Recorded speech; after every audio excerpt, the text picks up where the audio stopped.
বিলারোজা ছিল একজন ব্রাহ্মণ শ্রেণীর মেয়ে, অত্যন্ত সুন্দরী। যখন তার বিয়ের বয়স হলো তখন তার বাবা কমরুজ্জামান তার জন্য উপযুক্ত পাত্র খুঁজতে শুরু করলেন। প্রতিবার যখন তিনি কোনো পুরুষকে বাড়িতে ডেকে এনে তার মেয়েকে দেখাতেন, বিলারোজা তাদের সবাইকে প্রত্যাখ্যান করত।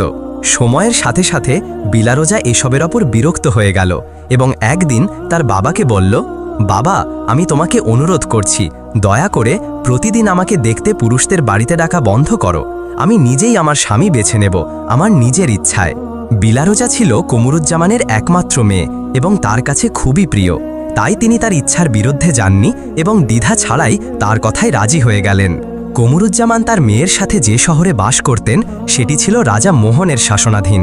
মোহন ছিলেন একজন শক্তিশালী ও সাহসী রাজা, যিনি তার প্রজাদের কল্যাণে সর্বদা সচেষ্ট থাকতেন এবং তার প্রজ্ঞার জন্য বিখ্যাত ছিলেন।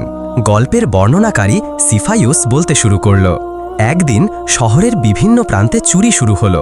প্রথমে এটি ছিল ছোটখাটো, কিন্তু কিছুদিনের মধ্যেই এটি প্রায় প্রতিদিনের ঘটনায় পরিণত হল।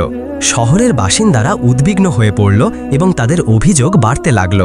যখন এই খবর রাজার কাছে পৌঁছালো, তিনি রাতের পাহারাদারদের সংখ্যা বাড়িয়ে দিলেন। কিন্তু তা সত্ত্বেও চুরি কমল না, বরং এবার ধনী ব্যবসায়ীদের বাড়িতেও চুরি হতে লাগল। শহরের বিশিষ্ট ব্যবসায়ীরা রাজার কাছে গিয়ে তাদের দুঃখের কথা জানালেন এবং সমাধানের জন্য অনুরোধ করলেন। রাজা তাদের অভিযোগে মর্মাহত হলেন এবং দিনরাত শহরের সর্বত্র পাহারাদার মোতায়েন করার নির্দেশ দিলেন। কিন্তু তাতেও কোনো ফল হলো না। রাজার মনে সন্দেহ জাগল।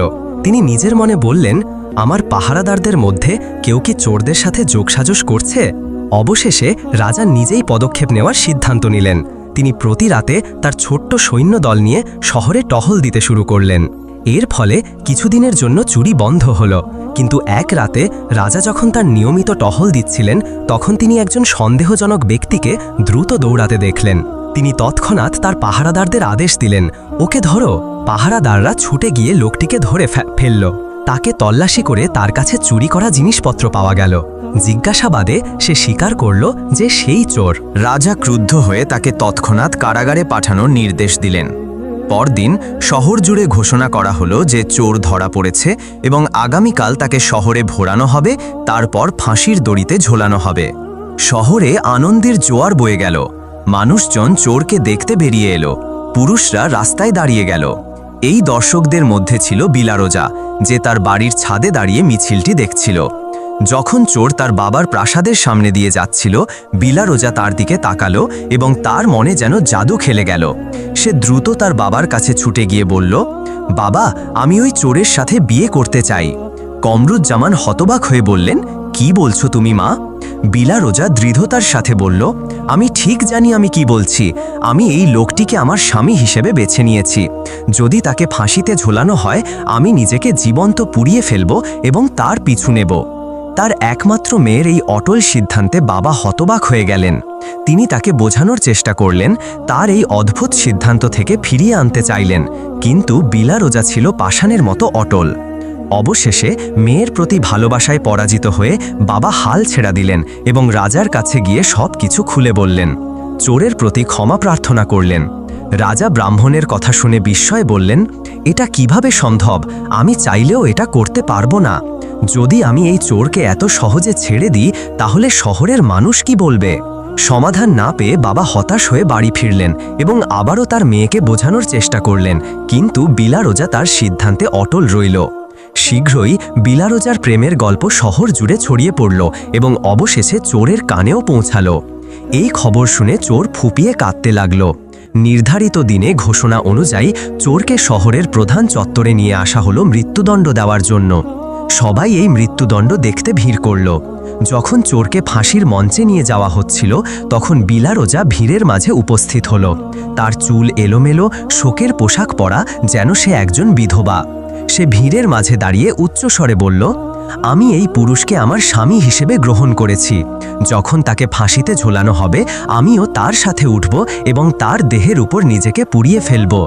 তার কথাগুলো উপস্থিত সবার হৃদয় কাঁপিয়ে দিল। সবাই তাকে তার সিদ্ধান্ত থেকে ফিরিয়ে আনতে চেষ্টা করল, কিন্তু সে কারো কথা শুনল না। চোর যখন এই ঘটনা জানল, তখন সে উচ্চস্বরে হাসল, যেন এই মেয়ের কাণ্ডে সে বিস্মিত। কিছুক্ষণ পরে মৃত্যুদণ্ড কার্যকর হলো এবং চোরকে ফাঁসিতে ঝোলানো হলো। সিফাইউস তার গল্প চালিয়ে বলল, হে সালাউদ্দিন, যেমনটি প্রতিশ্রুতি দিয়েছিল, ব্রাহ্মণ মেয়ে বিলারোজা চোরের দেহটি তার কোলে নিয়ে নিজেকে আগুনে পুড়িয়ে ফেলল এবং তার সাথে মারা গেল। সে তার প্রতিশ্রুতি শেষ নিঃশ্বাস পর্যন্ত রক্ষা করল। এখন বলো, কেন চোর বিলারোজার প্রেমের কথা শুনে কাঁদল এবং কেন সে হাসল যখন জানল যে সে তার মৃত্যুর পর নিজেকে পুড়িয়ে ফেলবে? তার তো প্রেমের কথায় আনন্দিত হওয়া উচিত ছিল এবং তার নিজেকে পোড়ানোর সিদ্ধান্তে দুঃখিত হওয়া উচিত ছিল। সালাউদ্দিন চিন্তা করে বলল, শোনো হে দানব, যখন চোর জানল যে ব্রাহ্মণ কমরুজ্জামানের মেয়ে বিলারোজা তাকে ভালোবাসে, তখন সে তার দুর্ভাগ্যের জন্য কাঁদল। সে নিজের মনে বলল, যদি তার ভালোবাসা আমার ধরা পড়ার আগে আসতো তাহলে হয়তো আমার জীবন বদলে যেত, আমি সংশোধন হয়ে যেতাম। আর তার হাসি ছিল তার সরলতার ওপর বিদ্রূপ। সে ভেবেছিল এই মেয়ে বুঝতে পারছে না, সে ঘোষণা করছে যে সে আমার স্ত্রী হবে এবং আমার পিছনে মৃত্যুবরণ করবে, যেন বলছে তুমি চাও বা না চাও আমি তোমার চিরকালের অতিথি। তার সাথে তার পুড়ে মরা ছিল নারীদের আবেগপ্রবণ স্বভাবের অংশ এবং এজন্যই সে হাসল। সিফাইউস বলল, তুমি সঠিক বলেছ হে রাজা সালাউদ্দিন। তারপর অনিচ্ছা সত্ত্বেও সে পরবর্তী ধাঁধাটি বলতে শুরু করল, শোনো হে রাজা, একজন অমুসলিম রাজা ছিলেন, মধ্যবয়সী, যিনি সব কিছুর মালিক ছিলেন, কিন্তু একটি জিনিস ছাড়া, সন্তানের আশীর্বাদ। তার সম্পদ ও ক্ষমতা থাকা সত্ত্বেও তিনি সন্তান না পাওয়ার জন্য দুঃখে ভুগতেন।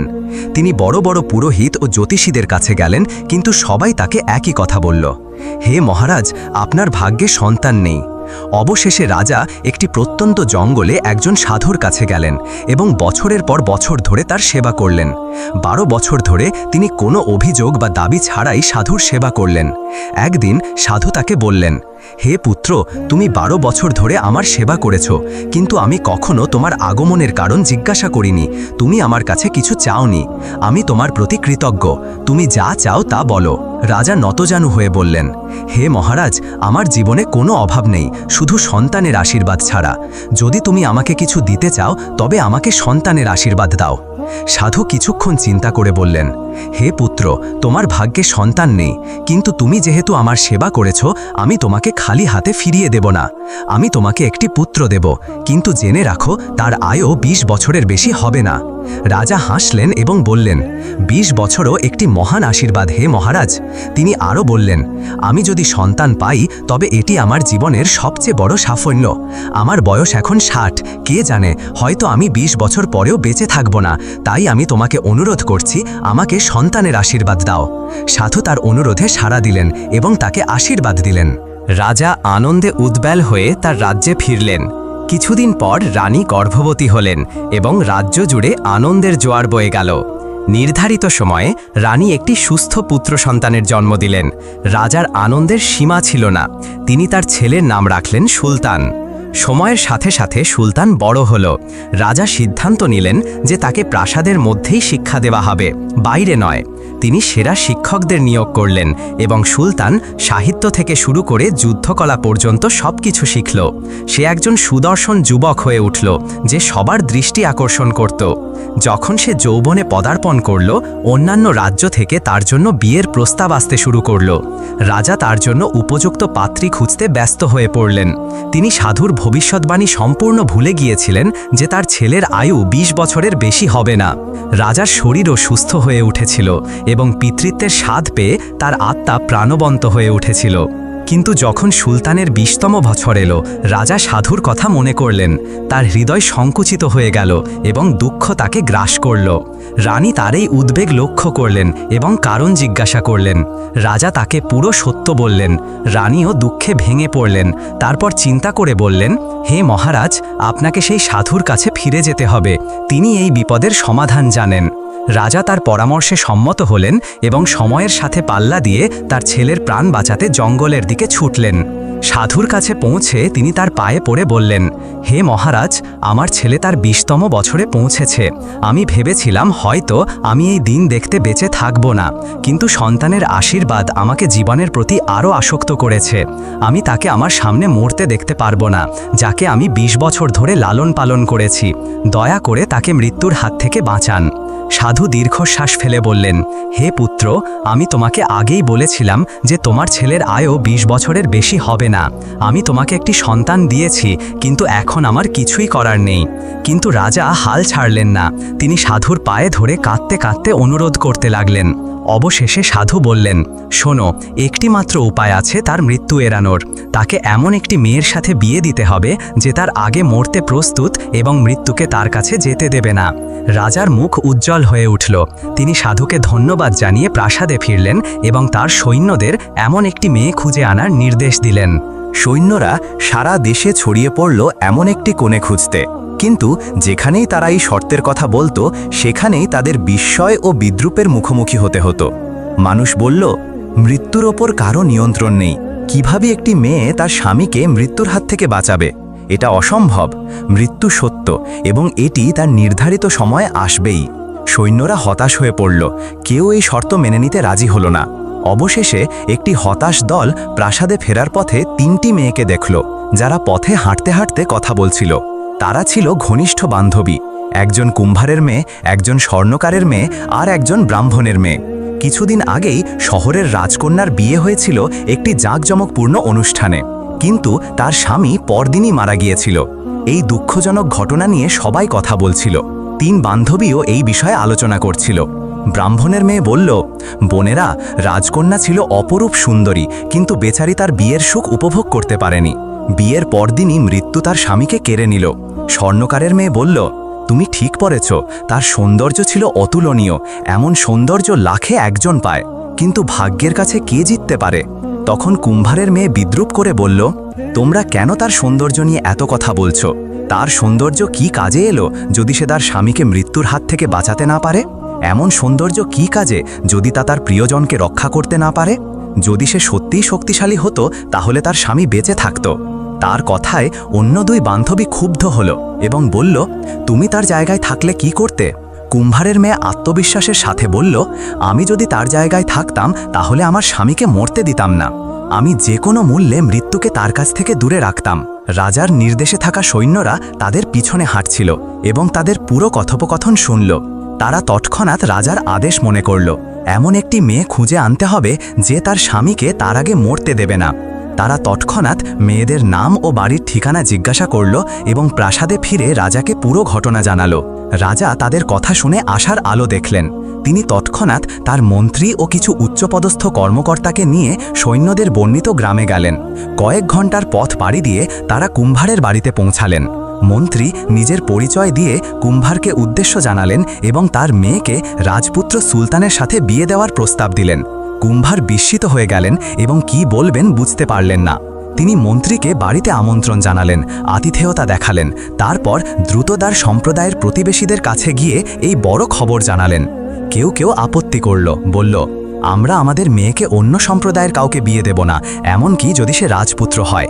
কিন্তু সম্প্রদায়ের বিজ্ঞজনেরা বললেন, এটা কি পাগলামি? এটা রাজপুত্রের প্রস্তাব।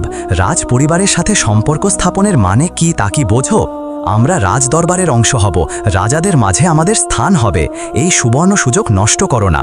তাদের কথা সবার মনে প্রভাব ফেলল এবং অবশেষে তারা সম্মত হল। কুম্ভার তার মেয়েকে রাজপুত্র সুলতানের সাথে বিয়ে দিতে রাজি হলেন। রাজা সিদ্ধান্ত নিলেন যে তার ছেলের বিয়ে হবে সেই দিনে, যেদিন তার 20তম জন্মদিন, যেটি তার মৃত্যুর নির্ধারিত দিন। উভয় পক্ষ থেকে বিয়ের প্রস্তুতি শুরু হলো। প্রাসাদে আনন্দের উৎসব শুরু হলো। দিনগুলো কেটে গেল এবং সেই নির্ধারিত দিন এলো। বিয়ের সকালে অনুষ্ঠান শুরুর আগে রাজা কনের সাথে একান্তে দেখা করতে চাইলেন। তার চোখে পানি টলমল করছিল। তিনি পুরো গল্প তাকে বললেন, কিভাবে তিনি একজন সাধুর সেবা করেছিলেন সন্তানের আশীর্বাদ পাওয়ার জন্য, এবং কিভাবে সাধু বলেছিলেন যে তার ছেলের আয়ু 20 বছরের বেশি হবে না। তিনি বললেন, আজই সেই শেষ দিন। আমি তোমাকে সব বলেছি। এখন আমার ছেলের জীবন তোমার হাতে। যদি তুমি তার মৃত্যুকে মধ্যরাত পর্যন্ত ঠেকাতে পারো তাহলে নতুন দিন শুরু হবে এবং এই ভয়ানক বিপদ দূর হয়ে যাবে। কুম্ভারের মেয়ে, যার নাম ছিল সৌরকান, এক মুহূর্তের জন্য হতবাক হল, কিন্তু সে দ্রুত নিজেকে সামলে নিল এবং সাহস ও দৃঢ়তার সাথে বলল, চিন্তা করবেন না হে মহারাজ, যতক্ষণ আমি বেঁচে আছি আমি আপনার ছেলের কোনো ক্ষতি হতে দেব না। তার কথায় রাজার মনে শান্তি ফিরল। সন্ধ্যায় শুভ মুহূর্তে পুরোহিত সৌরকান ও সুলতানকে বিয়ের মঞ্চে ডাকলেন এবং তিনি মন্ত্র পড়তে শুরু করলেন। হঠাৎ একটি বিষধর সাপ রাজপুত্রের দিকে এগিয়ে এলো, যেন তাকে দংশন করে হত্যা করতে চায়। কিন্তু সৌরকান, যে সজাগ ছিল, তৎক্ষণাৎ সাপটিকে দেখে ফেলল এবং বুঝল এটি তার স্বামীকে হত্যা করতে এসেছে। সে দ্রুত হাত বাড়িয়ে সাপটিকে ধরে ফেলল, তার মুখ পায়ের নিচে চেপে ধরল এবং তার উপর বসে পড়ল, যাতে সেটি নড়তে না পারে। সে সাপের মুখ পায়ের নিচে চেপে রাখল। হঠাৎ সাপের সঙ্গিনী এসে বলল, তুমি কেন আমার স্বামীর মুখে পা দিয়ে ধরে রেখেছ? দয়া করে তাকে ছেড়ে দাও, নইলে সে মরে যাবে। সৌরকান কঠোরভাবে বলল, তোমার স্বামী আমার স্বামীকে হত্যা করতে এসেছে। যদি আমি এখন তাকে ছেড়ে দিই, সে আবার চেষ্টা করবে। আমি আমার স্বামীকে ছাড়ব না, এমনকি যদি এর জন্য আমার জীবন দিতে হয়।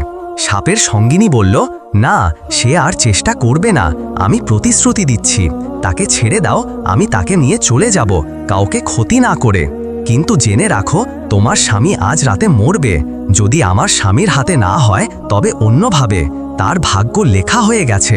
সৌরকান কিছুক্ষণ দ্বিধায় পড়ল, তারপর বলল, আমি তোমার প্রতিশ্রুতিতে ভরসা করছি। সে তার পা সরিয়ে নিল। সাপের সঙ্গিনী সাপটিকে নিয়ে চুপচাপ চলে গেল। কিন্তু তার সতর্কবাণী সৌরকানের কানে বাজতে থাকল, তাই সে আরও সতর্ক হয়ে গেল। বিয়ে সফলভাবে সম্পন্ন হল। রাতে সৌরকান তার স্বামীর বিছানা প্রাসাদের উঠানের মাঝখানে রাখল। সুলতান সেখানে ঘুমালো, আর সৌরকান জেগে থেকে তাকে পাহারা দিল, মৃত্যুকে তার কাছে যেতে না দেওয়ার দৃঢ় প্রতিজ্ঞা নিয়ে। সে বিছানার এক কোণে একটি তেলের প্রদীপ জ্বালালো এবং হাত তুলে প্রার্থনা করল, হে আল্লাহ, এই কোণা তোমার হেফাজতে। যদি আমার স্বামীর প্রতি আমার ভালোবাসা সত্য হয়, তবে তাকে আজ রাতে রক্ষা করো। তারপর দ্বিতীয় কোণে একটি জলের কলস রাখল এবং বলল, হে আল্লাহ, আমি তোমার কাছে প্রার্থনা করছি, যদি আমার ইবাদত সত্য হয়, তবে আমার স্বামীকে আজ রাতে রক্ষা করো। তৃতীয় কোণে সে এক মুঠো গমের দানা রাখল এবং বলল, হে আল্লাহ, এই কোণাটি তোমার হাতে সমর্পণ করছি, আজ রাতে তার রক্ষার দায়িত্ব তোমার। আর চতুর্থ কোণে সে নিজে দাঁড়িয়ে রইল, যে কোনো বিপদের জন্য প্রস্তুত। কিন্তু বিপদ বেশি দূরে ছিল না। সাপ ব্যর্থ হওয়ার পর একটি বৃদ্ধা এলো চতুর্থ কোণে, যেখানে সৌরকান নিজে দাঁড়িয়েছিল। বৃদ্ধাকে দেখেই সৌরকান তার দিকে ছুটে গেল, তার পায়ের কাছে পড়ল এবং তার পা মালিশ করতে শুরু করল। বৃদ্ধা এই কাণ্ডে বিস্মিত হল। সে কিছু বুঝে ওঠার আগেই বলে ফেলল, তুমি সর্বদা সুখী থাকো, তোমার স্বামী সব সময় জীবিত থাকুক, আল্লাহ তোমাদের বন্ধন চিরকাল রক্ষা করুন। সে এই কথাগুলো অজান্তেই বলে ফেলল, কারণ সে এসেছিল সৌরকানের স্বামীর প্রাণ নিতে, আশীর্বাদ দিতে নয়। সে বিস্ময়ে সৌরকানের দিকে তাকিয়ে বলল, তুমি যা করলে তা অসাধারণ। আমি এসেছিলাম তোমার স্বামীর প্রাণ নিতে, কারণ আজ তার শেষ দিন, কিন্তু তুমি চতুরতার সাথে আমার কাছ থেকে আশীর্বাদ নিয়ে নিলে। সৌরকান দৃঢ়ভাবে বলল, আমি কি হাত গুটিয়ে বসে থাকব আর আমার স্বামীকে আমার সামনে মরতে দেব? দেখো মা, আমাকে হয় আমার স্বামীকে হারাতে হতো, নয়তো লড়াই করতে হতো। আমি লড়াই বেছে নিয়েছি। বৃদ্ধা কিছুক্ষণ চুপ করে থাকল, তারপর বলল, যা হয়েছে তা হয়েছে, কিন্তু এখনো একটি উপায় আছে। যদিও তার আয়ু আজ শেষ হচ্ছে, তুমি তাকে বাঁচাতে পারো একটি শর্তে। সৌরকান তৎক্ষণাৎ বলল, কি সেই শর্ত? বলো, আমি যে কোনো কিছু করব। বৃদ্ধা বলল, তোমার সামনে একটিই পথ আছে। তুমি যদি স্বেচ্ছায় তোমার অর্ধেক আয়ু তোমার স্বামীকে দিয়ে দাও, তাহলে সেই বছরগুলো তার কাছে চলে যাবে। তোমাদের আয়ু সমান হয়ে যাবে এবং সে আজ রাতটা পার করবে। সৌরকানের মুখ উজ্জ্বল হয়ে উঠল। সে বলল, আমি রাজি, আমার অর্ধেক আয়ু নাও এবং তাকে দাও, শুধু বলো আমি কিভাবে এটা করব। বৃদ্ধা বলল, প্রভাতের প্রথম আলোর সাথে একটি জলের কলস নাও, সূর্যের দিকে তুলে ধরো এবং তা উৎসর্গ করো। তারপর বলো, হে আল্লাহ, বৃদ্ধার প্রতিশ্রুতি অনুযায়ী এবং আমার সত্য ইচ্ছা অনুসারে আমি স্বেচ্ছায় আমার অর্ধেক আয়ু আমার স্বামীর জন্য দান করছি। তুমি এটা করলেই তোমার স্বামীর জন্য তোমার অর্ধেক আয়ু লেখা হবে এবং তোমাদের জীবন সমান হবে। এই বলে বৃদ্ধা অদৃশ্য হয়ে গেল, আসার পথ রেখে। পরদিন সকালে সৌরকান ঠিক তাই করল। সে জলের কলস সূর্যের দিকে তুলে ধরল এবং আন্তরিকভাবে প্রার্থনা করল। তার স্বামী সুস্থ হয়ে উঠল, মৃত্যুর ছায়া তার ওপর থেকে সরে গেল এবং সে নতুন দিন শুরু করল। প্রাসাদে আনন্দের জোয়ার বয়ে গেল। রাজা ও প্রজারা রাজপুত্রের নিরাপত্তায় উল্লাস করল। সৌরকান বিশ্বস্ততা ও ত্যাগের প্রতীক হয়ে উঠল। বলা হয়, সেই দিন থেকে সে যেন চিরকাল তার স্বামীর সাথে সুখে থাকে, এই কথাটি বিয়ের অনুষ্ঠানে প্রচলিত দোয়া হয়ে গেল। এছাড়া কুম্ভার সম্প্রদায় রাজ পরিবারের অংশ হয়ে গেল এবং সৌরকানের কৃতিত্বের জন্য তাদের প্রজাপতি উপাধি দেওয়া হলো। এখানে শয়কান সিফায়ুস তার গল্প শেষ করল এবং রাজা সালাহুদ্দিনের দিকে তাকিয়ে চ্যালেঞ্জ করে বলল, এখন বলো, একজন স্বামী কি তার স্ত্রীর জন্য তার অর্ধেক আয়ু ত্যাগ করতে পারে? সালাহুদ্দিন হেসে বললেন, হে শয়তান, তোমার প্রশ্ন খুবই সহজ। প্রথমত, আমি সব ধর্মকে সম্মান করি, কিন্তু আয়ু ও মৃত্যু শুধু আল্লাহই জানেন। তুমি আমাকে এই গল্পে বিশ্বাস করাতে চেয়েছ যে কেউ সহজেই তার অর্ধেক আয়ু অন্যের জন্য ত্যাগ করতে পারে। আরও ভালো চেষ্টা করো হে শয়তান। সিফায়ুস মাথা নত করে বলল, তুমি ঠিক বলেছ হে সালাহুদ্দিন। তিনি আর কোনো কথা বললেন না। সালাহুদ্দিন তার নীরবতা দেখে চ্যালেঞ্জ করে বললেন, পরবর্তী প্রশ্ন করো হে নীচ শয়তান, তোমার এই পৃথিবীতে সময় ফুরিয়ে আসছে। সিফায়ুস ম্লান হাসি দিয়ে বলল, তুমি সত্যিই প্রজ্ঞাবান হে সালাহুদ্দিন, কিন্তু ভুলে যেও না, আমার কাছে এখনও দুটি প্রশ্ন বাকি। একটি ভুলই তোমার খেলা শেষ করার জন্য যথেষ্ট। তারপর গভীর রহস্যময় কণ্ঠে বলল, এখন পরবর্তী ধাঁধাটি শোনো। যখন উদ নাজি যৌবনে পদার্পণ করল, তার অপরূপ সৌন্দর্যের খ্যাতি চারদিকে ছড়িয়ে পড়ল। সে শুধু রাজা জাফরের একমাত্র কন্যাই ছিল না, তার সৌন্দর্য এমন ছিল যে যে তাকে একবার দেখত তার মুখ সারা জীবন ভুলতে পারত না। তার উচ্চ বংশ এবং মনোমুগ্ধকর সৌন্দর্যের কারণে কাছের দূরের রাজ্য থেকে তার জন্য বিয়ের প্রস্তাব আসতে লাগল। রাজা এই প্রস্তাবগুলোতে খুব খুশি হলেন, কিন্তু একই সাথে তিনি দ্বিধায় পড়লেন কিভাবে এদের মধ্যে থেকে তার মেয়ের জন্য যোগ্য পাত্র বেছে নেবেন। তিনি প্রতিটি প্রস্তাব তার মেয়ের সামনে উপস্থাপন করতেন এবং তার মতামত নিতেন, কিন্তু উদ নাজি একে একে সবাইকে প্রত্যাখ্যান করত। কেউই তার পছন্দ হতো না। সময়ের সাথে রাজার মনে উদ্বেগ জন্ম নিল। প্রস্তাবগুলো আসছে, একজনের চেয়ে আর একজন ভালো, কিন্তু তার মেয়ে সবাইকে প্রত্যাখ্যান করছে। সে কি চায়, সে কি খুঁজছে? একদিন রাজা আর ধৈর্য ধরতে পারলেন না। তিনি তার মেয়েকে মুখামুখি করে বললেন, কেন তুমি প্রত্যেক পাত্রকে প্রত্যাখ্যান করছো? এদের মধ্যে কি কেউ তোমার পছন্দ নয়? উদ নাজি শান্তভাবে বলল, না বাবা, এদের কারোর মধ্যে আমি আমার জন্য উপযুক্ত কিছু খুঁজে পাইনি। রাজার মুখে উদ্বেগের ছায়া পড়ল। তিনি বললেন, তোমার মানদণ্ড কি? তুমি কি খুঁজছ? উদ নাজি বলল, আমি কোনো নির্দিষ্ট মানদণ্ড ঠিক করিনি, কিন্তু যার সাথে আমি বিয়ে করব তার মধ্যে কিছু বিশেষ গুণ থাকতে হবে, একটি অনন্য বৈশিষ্ট্য যা তাকে অন্য সব পুরুষ থেকে আলাদা করবে। রাজা তার কথা ভেবে বললেন, তুমি তাদের কোনো পরীক্ষা করনি, কোনো কারণ বা অভিজ্ঞতা ছাড়া প্রত্যাখ্যান করা ঠিক নয়। রাজকন্যা তার বাবার পরামর্শে সম্মত হলো এবং বলল, তুমি ঠিক বলেছ বাবা, এখন থেকে আমি তাই করব। কয়েকদিন পর একজন তরুণ রাজপুত্র বিয়ের প্রস্তাব নিয়ে এলো। প্রাসাদের কর্মচারীরা তাকে উষ্ণ অভ্যর্থনা জানালো এবং আতিথেয়তা দেখালো। রাজকন্যাকে তার আগমনের খবর দেওয়া হলো। রাজকন্যা তার পরীক্ষার জন্য এগিয়ে গেল। রাজপুত্র তার দিকে তাকাতেই তার সৌন্দর্যে মুগ্ধ হয়ে স্থির হয়ে গেল। রাজকন্যা তাকে এক নজর দেখে বলল, তোমার মধ্যে এমন কি বৈশিষ্ট্য আছে যে তুমি মনে করো তুমি আমার সাথে বিয়ের জন্য উপযুক্ত? রাজপুত্র আত্মবিশ্বাসের সাথে বলল, আমি ত্রিমাত্রিক দৃষ্টির কৌশল জানি। আমি অতীত, বর্তমান এবং ভবিষ্যৎ সঠিকভাবে দেখতে পারি। বনবাসের বছরগুলোতে একজন সাধুর কাছ থেকে আমি এই ক্ষমতা অর্জন করেছি। রাজকন্যা বলল, ওহ তাই নাকি? তাহলে আমার ভবিষ্যৎ সম্পর্কে বলো। কিন্তু তৎক্ষণাৎ থেমে গিয়ে বলল, না, ভবিষ্যৎ ভবিষ্যতের জন্য রেখে দাও, আমার অতীত সম্পর্কে বলো। রাজপুত্র চোখ বন্ধ করে কিছুক্ষণ ভাবল, তারপর বলল, তুমি এখন পর্যন্ত অনেক বিয়ের প্রস্তাব প্রত্যাখ্যান করেছ। তারপর তোমার বাবার জোড়াজুড়িতে তুমি নিজে পাত্রদের পরীক্ষা করতে রাজি হয়েছ। রাজকন্যা তার কথার নির্ভুলতায় বিস্মিত হল এবং বলল, তুমি ঠিক বলেছ, তোমার ক্ষমতা সত্যিই অসাধারণ। আমি আগ্রহী, কিন্তু আমার কিছু সময় দরকার ভাবার জন্য। ততক্ষণ তুমি অতিথিশালায় থাকতে পারো।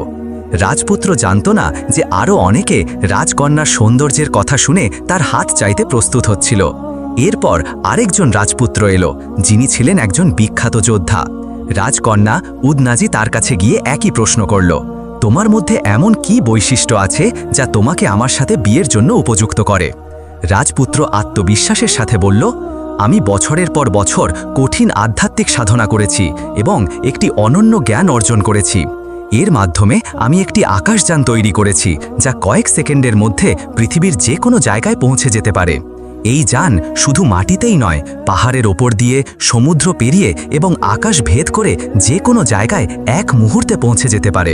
রাজকন্যা তার এই অসাধারণ ক্ষমতায় মুগ্ধ হল এবং প্রথম রাজপুত্রের মতো তাকেও ভাবার জন্য সময় চাইল এবং অতিথিশালায় থাকতে বলল। রাজকন্যা উদনাজি এখন দ্বিধায় পড়ল। দুই রাজপুত্রই অসাধারণ ক্ষমতার অধিকারী। দুদিন কেটে গেল, কিন্তু সে কোনো সিদ্ধান্ত নিতে পারল না। তৃতীয় দিনে আরেকজন রাজপুত্র প্রাসাদে এলো, যিনি তার পূর্বসূরিদের চেয়ে কম ছিলেন না। তিনিও রাজকন্যার হাত চাইতে এসেছিলেন। রাজকন্যা তার কাছে গিয়ে একই প্রশ্ন করল। তিনি ভদ্রভাবে বললেন, হে রাজকন্যা, আমি বছরের পর বছর যুদ্ধকলায় প্রশিক্ষণ নিয়েছি এবং বর্ষা নিক্ষেপে এমন দক্ষতা অর্জন করেছি যার তুলনা নেই। এমনকি চোখ বন্ধ করেও আমি আমার শত্রুকে আঘাত করতে পারি, যত শক্তিশালীই হোক না কেন। আমি একবার বর্ষা নিক্ষেপ করলে শত্রু তৎক্ষণাৎ মাটিতে লুটিয়ে পড়ে, বাঁচার কোনো সুযোগ ছাড়াই। রাজকন্যা তার এই দক্ষতায় মুগ্ধ হল এবং তাকেও ভাবার জন্য সময় চাইল, অতিথিশালায় থাকতে বলল। তারপর সে তার বাবা মায়ের সাথে আলোচনা করে সিদ্ধান্ত নিল যে একটি নির্দিষ্ট দিনে তার চূড়ান্ত সিদ্ধান্ত ঘোষণা করবে। দিনগুলো কেটে গেল, তার মন একটি প্রশ্নে আটকে রইল। এই তিনজনের মধ্যে কাকে বেছে নেবে? নির্ধারিত দিনে তিন রাজপুত্র রাজদরবারে এলো, তাদের সেরা পোশাকে। দরবারে মন্ত্রী, শাসক ও রাজ্যের গণ্যমান্য ব্যক্তিরা উপস্থিত ছিলেন, রাজকন্যার সিদ্ধান্ত জানার জন্য অপেক্ষা করছিলেন। কিন্তু অদ্ভুত কিছু ঘটল। রাজকন্যা সময় মতো উপস্থিত হল না। কিছুক্ষণ পর তার দাসীরা এসে জানালো, রাজকন্যা তার কক্ষে নেই, সে অদৃশ্য হয়ে গেছে। দরবারে বিস্ময় ও অস্থিরতা ছড়িয়ে পড়ল। রাজা তৎক্ষণাৎ প্রাসাদের প্রতিটি কক্ষ, প্রতিটি কোণ তল্লাশির নির্দেশ দিলেন, কিন্তু কোনো লাভ হল না। রাজকন্যার কোনো চিহ্ন পাওয়া গেল না। রাজকন্যার অদৃশ্য হওয়ার খবর রাজ্যে আগুনের মতো ছড়িয়ে পড়ল। দুঃখ ও ভয় সবাইকে গ্রাস করল। সবাই একটি প্রশ্ন করছিল, রাজকন্যা কোথায় গেল? কিভাবে সে অদৃশ্য হল? লোকেরা নানা অনুমান করতে লাগল। এই বিভ্রান্তির মাঝে রাজা প্রথম রাজপুত্রের কথা মনে করলেন, যিনি অতীত, বর্তমান ও ভবিষ্যৎ দেখতে পারেন। তিনি তার কাছে ছুটে গিয়ে বললেন, হে রাজপুত্র, তুমি বলেছ তুমি লুকানো জিনিস দেখতে পারো, বলো আমার মেয়ে এখন কোথায়? রাজপুত্র আত্মবিশ্বাসের সাথে বলল, হ্যাঁ হে মহারাজ, আমি পারি। সে চোখ বন্ধ করে কিছুক্ষণ মন্ত্র পড়ল, তারপর বলল, হে মহারাজ, একটি দুষ্ট দানব রাজকন্যার সৌন্দর্যে মুগ্ধ হয়ে তাকে অপহরণ করেছে এবং তাকে তার প্রাসাদে নিয়ে গেছে, যা একটি গভীর উপত্যকায়, দুর্গম পাহাড়ের মাঝে। সেখানে সহজে পৌঁছানো যায় না। এই কথা শুনে রাজার পায়ের তলার মাটি সরে গেল। তিনি গভীর দ্বিধায় পড়লেন। তখন দ্বিতীয় রাজপুত্র, যিনি আকাশযানের মালিক, এগিয়ে এসে বললেন, চিন্তা করবেন না হে মহারাজ, দানব যত দূরেই থাকুক, আমার জান তাকে এক মুহূর্তে সেখানে নিয়ে যেতে পারে। কিন্তু প্রশ্ন রইল, কে দানবের মুখোমুখি হবে? তৃতীয় রাজপুত্র, যিনি বর্ষার মালিক, আত্মবিশ্বাসের সাথে বললেন, আমি তার সাথে লড়াই করব। চিন্তা করবেন না হে মহারাজ। রাজা তাদের অনুমতি দিলেন। তিন রাজপুত্র আকাশযানে চড়ে দানবের আস্থানার দিকে রওনা হলেন। তারা পৌঁছানোর সাথে সাথে দানব তাদের মুখোমুখি হল। তার চেহারা ছিল ভয়ঙ্কর। তৃতীয় রাজপুত্র এগিয়ে গেলেন এবং পূর্ণ শক্তি দিয়ে তার বর্ষা ছুড়লেন। বর্ষা বিদ্যুতের মতো বাতাস চিরে দানবের বুক ভেদ করে পিছনে বেরিয়ে গেল। দানব তৎক্ষণাৎ মাটিতে লুটিয়ে পড়ল এবং মারা গেল। তিন রাজপুত্র দ্রুত রাজকন্যার কাছে গিয়ে তাকে আকাশযানে তুলে প্রাসাদে ফিরলেন। সবাই অপরিসীম আনন্দে তাদের স্বাগত জানালো। রাজা তার মেয়ে উদনাজিকে সুস্থ অবস্থায় দেখে আনন্দে উদ্বেল হলেন। রাজ্যে আনন্দের জোয়ার বয়ে গেল। রাজা তিন রাজপুত্রকে ধন্যবাদ জানালেন এবং আবারও দরবার বসালেন। সবাই তাদের নির্ধারিত স্থানে বসল, রাজকন্যার চূড়ান্ত সিদ্ধান্তের অপেক্ষায়। এখানে সিফায়ুস তার গল্প এই মুহূর্তে থামালো এবং বলল, বলো হে সালাহুদ্দিন, তুমি কি মনে করো রাজকন্যা তিন রাজপুত্রের মধ্যে থেকে কাউকে তার স্বামী হিসাবে বেছে নিয়েছিল? সালাহুদ্দিন কিছুক্ষণ ভেবে বলল, রাজকন্যা উদ্দনাজি যোদ্ধা রাজপুত্রকে বেছে নিয়েছিল, যে বর্ষার মাধ্যমে দানবকে হত্যা করেছিল। শয়তান বিস্ময়ে বলল, কেন হে সালাহুদ্দিন? তার উদ্ধারে তিনজনেরই অবদান ছিল, তাহলে কেন সে শুধু দানব হত্যাকারীকে বেছে নিল? আর যে তার অবস্থান জানিয়েছিল এবং যে তাদের সেখানে পৌঁছে দিয়েছিল, তাদের উপেক্ষা করল? সালাহুদ্দিন দৃঢ়ভাবে বলল, হে প্রতারক শয়তান, রাজকন্যা প্রথম রাজপুত্রকে বেছে নেয়নি, যে অসাধারণ দৃষ্টিশক্তির অধিকারী, কারণ সে তার অবস্থান জানালেও রাজার সৈন্যেরা 1 বা 2 দিনের মধ্যে তাকে খুঁজে বের করত। আর দ্বিতীয় রাজপুত্র, যার ছিল জাদুকরি যান, তার যান না থাকলেও সৈন্যেরা কষ্ট হলেও দানবের আস্থানায় পৌঁছে যেত। কিন্তু তৃতীয় রাজপুত্রকে বেছে নেওয়ার কারণ দুটি। প্রথমত, দানবের কাছে পৌঁছানো এক জিনিস আর তাকে পরাজিত করা আরেক জিনিস। পুরো রাজ্যে এমন কেউ ছিল না যে এই মহান যোদ্ধা ছাড়া দানবকে পরাজিত করতে পারত। দ্বিতীয়ত, এবং এটিই সবচেয়ে গুরুত্বপূর্ণ, রাজকন্যা ছিল রাজার একমাত্র কন্যা। তাই তার এমন একজন স্বামীর প্রয়োজন ছিল যে তাকে রক্ষা করতে পারে এবং তারপরে রাজ্যের দায়িত্ব বহন করতে পারে। এই গুণ শুধুমাত্র সেই যোদ্ধার মধ্যে ছিল যে ভয় বা দ্বিধা ছাড়াই দানবকে পরাজিত করেছিল। শয়তান মাথা নাড়ল এবং বলল, তুমি ঠিক বলেছ হে মহারাজ, তোমার কথা যুক্তিযুক্ত। তারপর অনিচ্ছা সত্ত্বেও শয়তান সপ্তম এবং শেষ ধাঁধাকি বলতে শুরু করল। শোনো হে রাজা, একটি অপরূপ সুন্দরী মেয়ে ছিল যে শহরের প্রান্তে একটি কুয়ো থেকে কলসিতে পানি ভরছিল। রাজা সেই পথ দিয়ে যাচ্ছিলেন। তিনি মেয়েটিকে দেখে তার সৌন্দর্যে মুগ্ধ হয়ে গেলেন। তিনি তার জীবনে এমন অপরূপ মানুষ কখনো দেখেননি। রাজা তার কাছে গিয়ে তার নাম ও বাড়ির ঠিকানা জিজ্ঞাসা করলেন, কিন্তু মেয়েটি কিছু না বলে দৌড়ে পালিয়ে গেল। তার সৌন্দর্য রাজাকে মোহিত করেছিল। তিনি তার ঘোড়ায় চড়ে তার পিছু নিলেন। মেয়েটি ভয়ে কাঁপতে কাঁপতে তার বাড়িতে পৌঁছে তার বাবাকে বলল, বাবা, একজন অপরিচিত লোক আমাকে অনুসরণ করছে। কিন্তু তার বাবা কিছু বুঝে ওঠার আগেই রাজা বাড়িতে ঢুকে পড়লেন। মেয়ের বাবা রাজাকে দেখে বিচলিত হলেন, কিন্তু তিনি তাকে চিনতে পারলেন। তিনি হাত জোর করে বললেন, হে মহারাজ, কী কারণে আপনি এই দরিদ্রের ঘরে এসেছেন? রাজা বললেন, ভয় পেও না হে ভালো মানুষ, যদি তোমার আপত্তি না থাকে আমি তোমার মেয়ের সাথে বিয়ে করতে চাই। বাবা বিস্মিত হলেন এবং বললেন, হে মহারাজ, আমি কিভাবে আপনাকে প্রত্যাখ্যান করব? আমি তো অত্যন্ত খুশি যে আমার মেয়ে রাজ্যের রানী হবে। মেয়েটি পাশের ঘর থেকে সব শুনছিল। তার মুখ লজ্জায় লাল হয়ে গেল, কিন্তু সে কোনো আপত্তি করল না। বাবা দ্রুত বিয়ের প্রস্তুতি সম্পন্ন করলেন এবং বিয়ে হয়ে গেল। রাজা তার তরুণী স্ত্রীকে ঘোড়ায় তুলে প্রাসাদের দিকে রওনা হলেন। পথে রাত নেমে এলো এবং তাদের একটি ঘন জঙ্গলের মধ্য দিয়ে যেতে হলো। জঙ্গলের মাঝখানে তরুণী স্ত্রী বলল, হে মহারাজ, আমার খুব তেষ্টা পেয়েছে, আমি আর সহ্য করতে পারছি না। রাজা তার ঘোড়া থামালেন এবং জঙ্গলের মধ্যে কুয়ো বা ঝর্ণার খোঁজে চারদিকে তাকাতে লাগলেন। কিন্তু তিনি জানতেন না যে এই জঙ্গলের গভীরে একটি নরখাদক দানব বাস করে, যে মানুষের রক্তের জন্য তৃষ্ণার্ত। এই দানব যখনই কোনো মানুষ জঙ্গলের মধ্য দিয়ে যেত, তার গন্ধ শুকে তাকে আক্রমণ করত। যখন আবারও মানুষের গন্ধ তার নাকে এলো, সে আনন্দে উল্লাসিত হল, কারণ সে কয়েকদিন ধরে ক্ষুধার্ত ছিল। সে দ্রুত গন্ধের উৎসের দিকে ছুটল। কিছুক্ষণের মধ্যে দানব তরুণী রানীর কাছে পৌঁছে গেল। তাকে দেখে রানীর চোখ ভয়ে জড়িয়ে গেল এবং সে উচ্চ স্বরে চিৎকার করল। রাজা দূর থেকে তার চিৎকার শুনলেন। তার হৃদয় কেঁপে উঠল এবং তিনি পূর্ণ শক্তি দিয়ে ছুটে এলেন। পৌঁছে তিনি দেখলেন তার স্ত্রীকে দানবের কবলে। রাজা হাত তুলে দানবের কাছে অনুনয় করলেন যেন সে তার স্ত্রীকে ছেড়ে দেয়। কিন্তু ক্ষুধার জ্বালায় দানব তার কান্না বা অনুনয়ের দিকে কান দিল না। তখন রাজা বললেন, হে দানব, আমার কথা শোনো, আমি এই রাজ্যের রাজা। যদি তুমি আমার স্ত্রীকে ছেড়ে দাও, আমি প্রতি সপ্তাহে তোমার কাছে একজন শক্তিশালী পুরুষ পাঠাবো, যাকে তুমি খেতে পারবে। এটি আমার প্রতিশ্রুতি, আমি আমার সম্মানের শপথ করছি। দানব ভাবল, যদি আমি এখন এই মহিলাকে খাই তবে শুধু আজকের জন্য আমার ক্ষুধা মিটবে, কিন্তু যদি আমি রাজার প্রস্তাব মেনে নিই তবে প্রতি সপ্তাহে আমি তাজা মাংস পাবো, ছুটে বেড়ানোর প্রয়োজন ছাড়াই। প্রস্তাবটি তার পছন্দ হলো। সে মহিলাকে ছেড়ে দিল এবং রাজাকে বলল, তোমার কাছে 7 দিন সময় আছে। যদি তুমি তোমার প্রতিশ্রুতি পূরণ না করো, আমি তোমার প্রাসাদে ঢুকে সবাইকে খেয়ে ফেলব। রাজা তার স্ত্রীকে নিয়ে প্রাসাদে ফিরলেন, কিন্তু তার মন ভারী ছিল। তিনি ভাবলেন, আজ আমি তাকে বাঁচিয়েছি, কিন্তু প্রতি সপ্তাহে একজন জীবিত মানুষ কোথায় পাব, যাকে আমার হাতে মৃত্যুর মুখে পাঠাতে হবে? কে এমনভাবে নিজেকে উৎসর্গ করতে রাজি হবে? এই প্রশ্নগুলো তার মনকে কুড়ে কুড়ে খাচ্ছিল। তিনি তার মন্ত্রীদের সাথে পরামর্শ করলেন। তারা একটি নিষ্ঠুর পরামর্শ দিল। রাজা রাজ্যে ঘোষণা করলেন, যে নিজেকে দানবের কাছে উৎসর্গ করতে রাজি হবে তাকে তার শরীরের ওজনের সমান রূপা দেওয়া হবে। এই ঘোষণা শুনে রাজ্যে ক্ষোভের ঝড় উঠল। মানুষ বলল, এ কেমন রাজা যে তার প্রজাদের মৃত্যুর জন্য বিক্রি করে, যেন তারা দাস?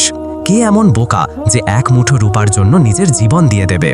দিনগুলো কেটে গেল, কিন্তু কেউ এগিয়ে এলো না। রাজা প্রতিদিন আরও উদ্বিগ্ন হয়ে পড়লেন। মেয়াদের মাত্র 2 দিন বাকি ছিল। শহরের একটি এলাকায় মর্দুক নামে এক দরিদ্র লোক বাস করত। সে তার বাবা, স্ত্রী এবং 2টি ছোট ছেলে মেয়ের সাথে থাকত। সে মজুরি করে জীবিকা নির্বাহ করত। কাজ পেলে কাজ করত, না পেলে খালি হাতে বাড়ি ফিরত। দারিদ্র্য তার পরিবারকে ছিন্ন ভিন্ন করে দিয়েছিল। প্রায়ই তারা ক্ষুধার্ত অবস্থায় ঘুমাত।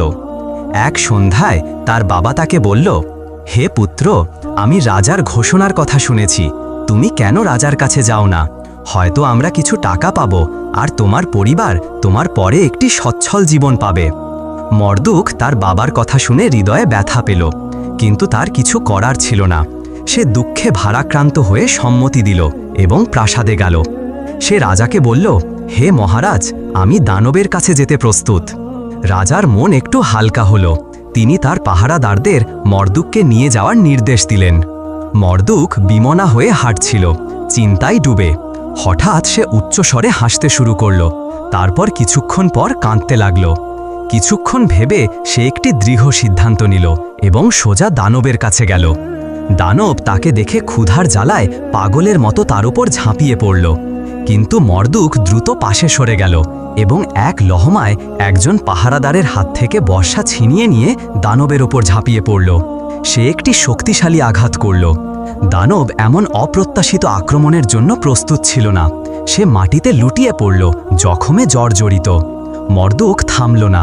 সে একের পর এক আঘাত করতে থাকল, যতক্ষণ না দানব তার শেষ নিঃশ্বাস ত্যাগ করল এবং নিশ্চল হয়ে গেল।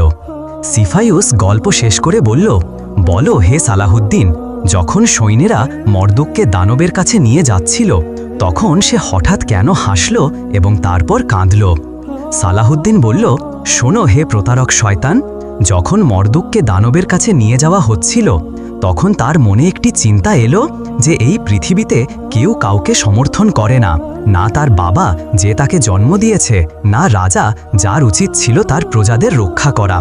তাই সে প্রথমে বাস্তবতার তিক্ততায় হাসল, তারপর দুঃখে কাঁদল। তারপর সে বুঝল যে মানুষকে তার নিজের যুদ্ধ নিজেকেই লড়তে হয়। এই চিন্তা থেকে সে শক্তি সংগ্রহ করল এবং দানবের মুখোমুখি হয়ে তাকে পরাজিত করল। সিফাইউস বিস্ময় ও ক্রোধ মিশ্রিত কণ্ঠে বলল, তুমি সত্যিই প্রজ্ঞাবান হে সালাহুদ্দিন, কিন্তু দুর্ভাগ্যবশত তুমি এখন আমার হাতে মারা যাবে। আমার বন্ধুরা, আমার একটি প্রশ্ন আছে। রাজা কি মর্দুককে তার শরীরের ওজনের সমান রূপা দিয়ে পুরস্কৃত করবে, যেমনটি তিনি প্রতিশ্রুতি দিয়েছিলেন? কারণ পুরস্কারটি ছিল তার জন্য যে নিজেকে উৎসর্গ করবে। আর ভুলো না লাইক ও সাবস্ক্রাইব করতে। সপ্তম এবং শেষ প্রশ্নের উত্তর দেওয়ার পর আকাশে প্রচণ্ড বজ্রধ্বনি হল। সিফাইউসের গলার মালার শক্তি ক্ষয় হতে শুরু করল এবং অদৃশ্য হয়ে গেল, কারণ তার আশীর্বাদের ক্ষমতা শেষ হয়ে গিয়েছিল। সিফাইউস এক মুহূর্তের জন্য দ্বিধায় পড়ল। তারপর তার বিশাল গদা তুলে চিৎকার করে বলল, তুমি সত্যিই প্রজ্ঞাবান হে সালাহুদ্দিন, কিন্তু তোমার সময় শেষ। তুমি কি মনে করো আমি শুধু আশীর্বাদের উপর নির্ভর করছিলাম? না, তোমার মতো একটি পোকা মারতে আমার কোনো আশীর্বাদের প্রয়োজন নেই। সালাহুদ্দিন তার হুমকি শুনে প্রস্তুত হলেন এবং তার তলোয়ার উঁচিয়ে বললেন, হে দুষ্ট, তোমার আশীর্বাদ চলে গেছে, কিন্তু তোমার অহংকার এখনও যায়নি। তুমি কি তোমার নিজের শেষ দেখতে পাচ্ছ না? অহংকার চোখকে অন্ধ করে দেয়।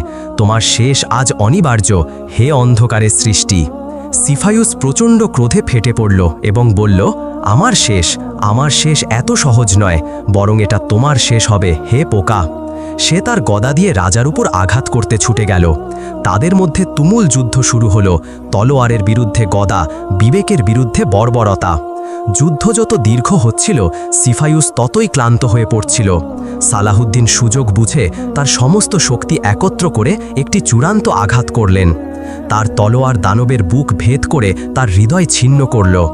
সিফাইউস ব্যথায় চিৎকার করে উঠল এবং তার শেষ নিঃশ্বাস ত্যাগ করল। সে বিস্ময়ে বলল, এটা অসম্ভব, আমি ভেবেছিলাম আমি অমর। সালাহুদ্দিন তাকে বাধা দিয়ে বললেন, অমরত্ব মন্দ শক্তির মধ্যে নয়, সত্য ও ন্যায়ের মধ্যে থাকে। তোমার মতো অহংকারীদের ইতিহাস অমর করে না, বরং তাদের কালো পাতায় চিরতরে সমাহিত করে। এভাবে দুষ্ট সিফাইউসের শেষ হল রাজার একটি নির্ণায়ক আঘাতে। তার বিশাল দেহ মাটিতে পড়তেই চারপাশে নিস্তব্ধতা নেমে এলো। আকাশ বজ্রের ঝলকানিতে উজ্জ্বল হয়ে উঠল এবং আকাশ থেকে ফুল বর্ষিত হল এই মহান বিজয়ের সম্মানে। সিফাইউসের জাদুতে যারা পাথরে পরিণত হয়েছিল, তারা আবার তাদের মানব রূপে ফিরে এলো। রবিউ এবং ফারিস তাদের মানব রূপে ফিরে এলো। তারা একে অপরকে দেখে আনন্দাশ্রু নিয়ে জড়িয়ে ধরল। সিফাইউসের অন্ধকারের যুগ শেষ হয়ে গেল। গুহার দরজা খুলে গেল। রাজকন্যা যখন গুহা থেকে বেরিয়ে তার স্বামী এবং তার ভাইকে সুস্থ অবস্থায় দেখল, তখন সে আনন্দে স্থির হয়ে গেল। তার মুখ বিস্ময় ও আনন্দে ভরে গেল। রবিও তার স্ত্রীকে দেখে দ্রুত তার দিকে ছুটে গেল এবং তাকে উষ্ণভাবে জড়িয়ে ধরল। তারা দুজনে আনন্দাশ্রুতে একে অপরকে আলিঙ্গন করল।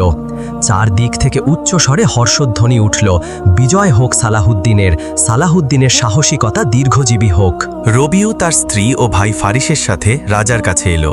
তারা সবাই হাত জোড় করে তার প্রতি কৃতজ্ঞতা প্রকাশ করল।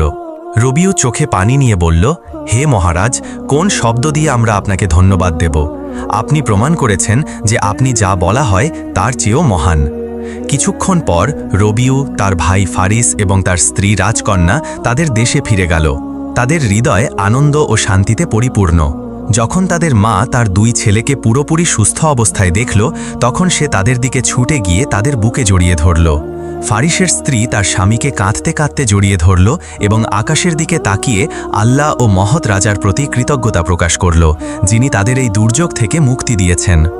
রাজকন্যা, যে একসময় সাপের কবলে পড়েছিল এবং পরে সিফাইউসের বন্দী হয়েছিল, তার সব দুঃখ ভুলে গেল। সে তার স্বামী রবিউর সাথে সুখ ও শান্তিতে জীবনযাপন শুরু করল। তাদের জীবনে আর কখনো কোনো সাপ বা শয়তানের বিপদ এলো না। এদিকে রাজা তার শহরে ফিরলেন। শহরের মানুষ তাকে বিজয় বীরের মতো স্বাগত জানালো। সবাই তার ফিরে আসার জন্য উল্লাস করল, কারণ তিনি সিফাইউসের দুষ্টতা থেকে তাদের মুক্তি দিয়েছিলেন। রাজ্যে আনন্দের জোয়ার বয়ে গেল। কত মা তার সন্তানকে ফিরে পেল, কত বোন তার ভাইয়ের হাসি ফিরে পেল, কত স্ত্রী তার জীবনসঙ্গীকে ফিরে পেল। এর কোনো সীমা ছিল না। দীর্ঘ বছরের বিচ্ছেদের পর রাজা তাদের সন্তান ও প্রিয়জনদের ফিরিয়ে দিয়েছিলেন। এই মহাকাব্যের সারাংশ এখানেই প্রকাশ পায়। সিফাইউস শুধু একটি শয়তান ছিল না, সে ছিল অহংকার, নিষ্ঠুরতা এবং ন্যায়ের বিরুদ্ধে বিদ্রোহের প্রতীক। রাজা সালাহুদ্দিন আমাদের শিখিয়েছেন যে ধৈর্য, প্রজ্ঞা, সাহস এবং ন্যায় দিয়ে মানুষ সবচেয়ে ভয়ানক অভিশাপকেও জয় করতে পারে। তিনি শুধু বিজয়ের জন্য লড়েননি, বরং মানব জাতিকে ভয় ও অবিচারের কবর থেকে মুক্ত করার জন্য লড়েছেন। তিনি লড়েছেন সেই অহংকারের বিরুদ্ধে যা মানুষকে ভাবায় যে তারা স্রষ্টার উপরে। রবিউ ও ফারিস ভ্রাতৃত্বের সবচেয়ে সুন্দর উদাহরণ স্থাপন করেছেন। রাজকন্যা বিশ্বস্ততা ও আনুগত্যের প্রতীক হয়ে উঠেছেন। আর যারা সিফাইউসের জাদুতে পাথরে পরিণত হয়েছিল, তারা জীবনে ফিরে এসে প্রমাণ করেছে যে সত্য যদিও দেরিতে প্রকাশ পায়, তবু যখন আসে তখন সব কিছুকে উলটপালট করে দেয়। অবশেষে হৃদয় থেকে ধন্যবাদ আমার প্রিয়জনদের, যারা এই মহাকাব্যিক গল্পের শেষ পর্যন্ত আমাদের সাথে ছিলেন। আমি আশা করি আপনারা আমাদের প্রচেষ্টার প্রশংসা করবেন। দয়া করে লাইক বাটনে ক্লিক করুন এবং সাবস্ক্রাইব করুন। মন্তব্যে আমাদের প্রিয় নবীর জন্য দোয়া করুন। হৃদয় থেকে ধন্যবাদ। আপনাদের প্রিয় হামাদান ভয়েসের সাথেই থাকুন। রাব্বে কারিম সবাইকে ভালো রাখুন, সুস্থ রাখুন। দেখা হচ্ছে পরবর্তী ভিডিওতে। আল্লাহ হাফেজ।